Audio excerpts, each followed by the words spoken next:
ஹாய்ங்க. இன்றைக்கி பள்ளிப்பாளையம் சிக்கன் செய்கிறது எப்படின்னு பார்க்கலாங்க. எந்த மசாலாவும் இல்லாமல் ரொம்ப சிம்பிளாக டேஸ்ட்டு சூப்பராக இருக்கும். அதுக்கு வந்து சின்ன வெங்காயம் இந்த மாதிரி க்ளீன் பண்ணி கட் பண்ணி வச்சுருங்க.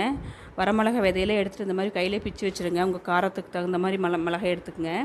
ஒரு பேன் அடுப்பில் வச்சுருங்க. தேங்காய் எண்ணெய் ஊற்றிடுங்க. கடுகு வெடிச்சோடனே நம்ம சின்ன வெங்காயம் போட்டுருங்க. சின்ன வெங்காயம் கொஞ்சம் நிறையா போடலாங்க, டேஸ்ட்டாக இருக்கும். சின்ன வெங்காயத்தை போட்டு வரமிளகா விதைய எடுத்து வச்சுருக்கோம்னா அதை போட்டுருங்க. நாட்டுக்கோழி சுத்தம் பண்ணதை போட்டுருங்க. மஞ்சத்தூள் உப்பு போட்டுருங்க. ஒரு தட்டு போட்டு மூடி வச்சுருங்க. அப்போ அதிலிருந்தே தண்ணி விட்டுருக்குது பாருங்கள், தண்ணி விடாமல். அது கொஞ்சம் ட்ரை ஆனதுக்கப்புறம் திருப்பி கொஞ்சம் தண்ணி ஊற்றி வேக வைங்க. ஒரு 4-5 டைம் நல்லா கலந்து கொடுத்துருங்க. ஒரு பேன் அடுப்பில் வச்சுட்டு தேங்காய் எண்ணெய் ஊற்றிடுங்க. தேங்காய் அந்த எண்ணெயில் நல்லா வதக்கிடுங்க.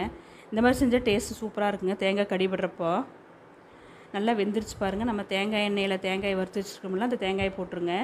நல்லா மிக்ஸ் பண்ணிடுங்க. சூப்பராக இருக்குது பாருங்கள். அந்த வாயில் தேங்காய் கடிபடுறப்போ டேஸ்ட்டு சூப்பராக இருக்கும். ட்ரை பண்ணி பாருங்கள். தேங்க்யூங்க.